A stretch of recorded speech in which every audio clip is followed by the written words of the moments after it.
if you burn a flag, you get 1 year in jail, no early exits, no nothing. You get 1 year in jail. If you burn a flag, you get, and what it does is incite to riot. I hope they used that language, by the way. Did they? Yeah, incitement. Incite to riot. And you burn a flag, you get 1 year in jail. You don't get 10 years, you don't get 1 month. You get 1 year in jail, and it goes on your record.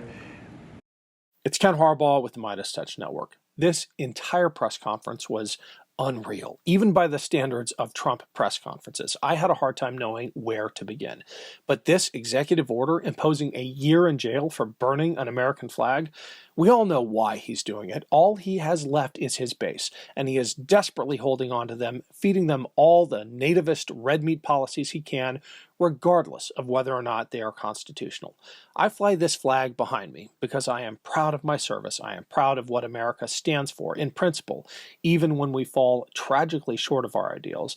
And I would never protest by burning a flag. I think there are better ways, but I would defend to the end anyone else's right to do that.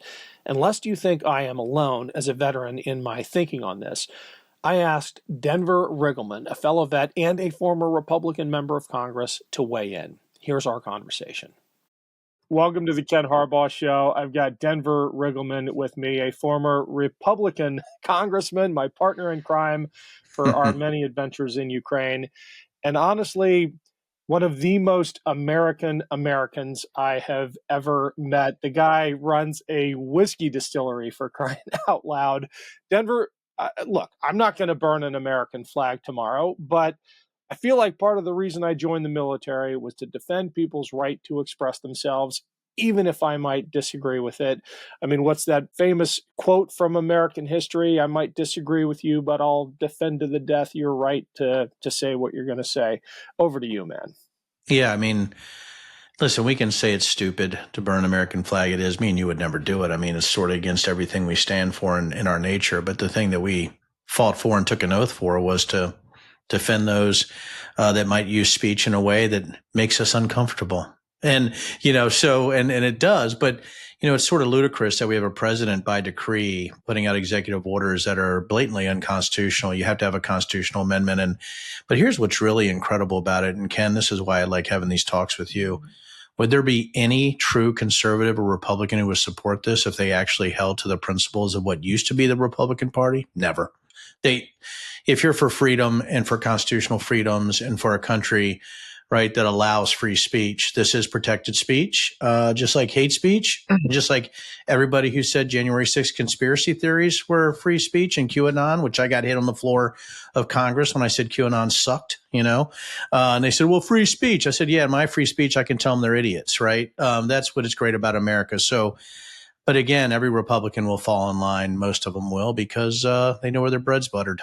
Yeah, I got to imagine you hardly recognize your former party. It is no longer the party of small government. They're literally taking stakes in private companies. It's no longer the party of strength in defense. They are carving up Ukraine to appease fellow dictator Vladimir Putin.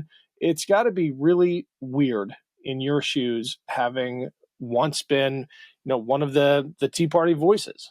Well, Ken, I think there were some people, I would say 1 in 100, who went into politics thinking about service. And I really did. As you know, I didn't have any political background when I was elected.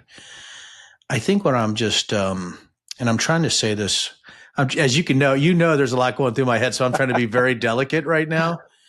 But the fact that we've already gone over the waterfall, I don't know if we can come back from this. I mean, I think people are afraid to say authoritarian. I think they're afraid to say fascism. I think they're afraid to say state-owned means of production.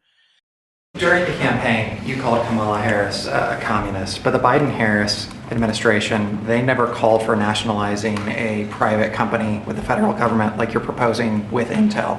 What do you say to some who say this is a bit hypocritical, and is this the new way of doing industrial policy? Yeah, sure it is. I want to try and get as much as I can. If people come in and they need something, as an example, now, in the case of Intel, it was interesting, but I hope I'm going to have many more cases like it. Intel came in. I said, I'd like to ask whether or not you'd give because a lot of people said I invested in Intel. I didn't invest, but I invest my heart in it and my soul because I want the country to be strong. But I said, I'd like you to give 10% of Intel to the United States of America. The Intel thing is so egregious.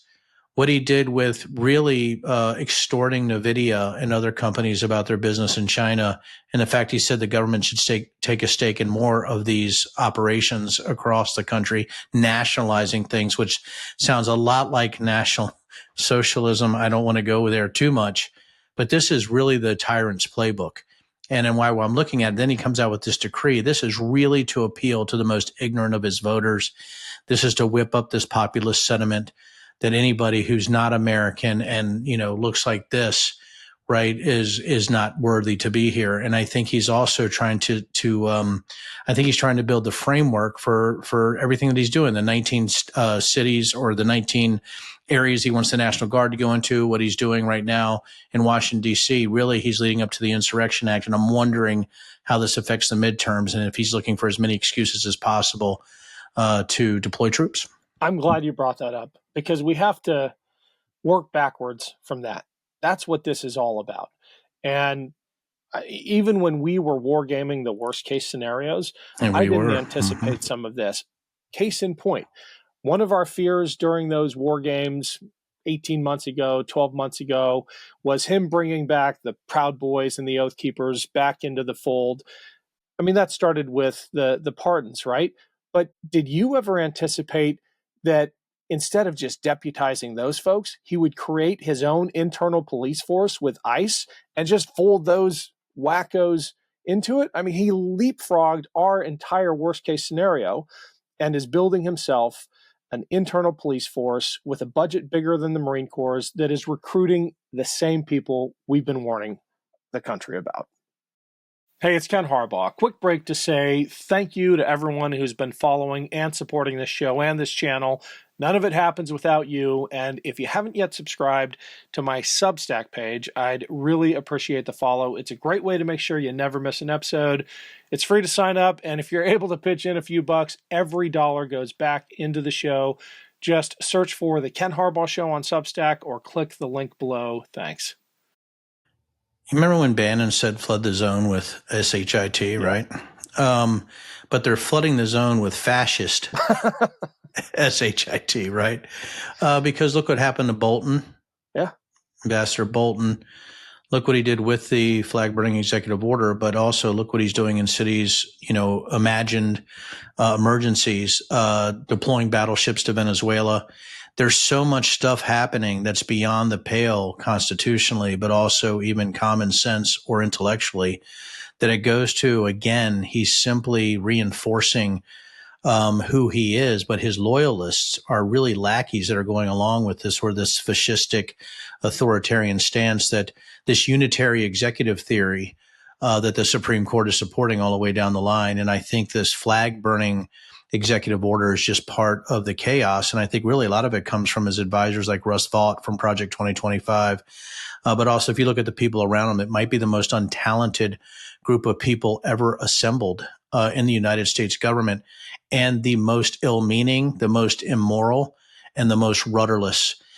These are the daddy wanting appointments, and their daddy is Trump, and that's how they're acting, and that's what we have to deal with right now. They sure are. That is a perfect segue for the clip I want to end with, which is the backdrop for this press conference. Vance and Hegseth and the others, the sycophants with daddy issues, who they just feed his ego with everything they have. And I'm using this clip in particular because he talks about renaming the Department of Defense the Department of War. It's laughable on its face for anyone who has an appreciation of the history of that department. But what a buffoon.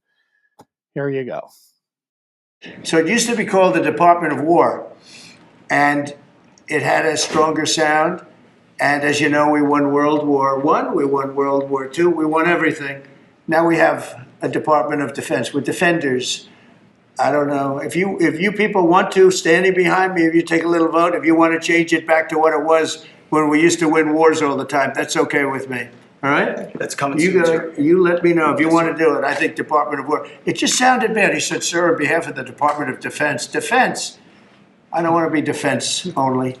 We want defense, but we want offense too, if that's okay. So you'll make a decision. But you know, as Department of War, we won everything. We won everything. And I think we're going to have to go back to that. Denver, I guess we got to end with you because you leave everyone. Well, you raise spirits in every room you walk into. Try to raise our spirits, or maybe not. Well, I have spirits with me, a little bit left, by the you way. So I'm going to raise spirits. But, you know, I don't want what we're seeing is the DOD instead of the Secretary of Defense or Secretary of War. I think the DOD is turning into the Department of Dipshits. And I think that's the issue that we're seeing with the people that were standing behind Trump and what he's saying today. We'll leave it there, Denver. Thanks so much. See you, buddy.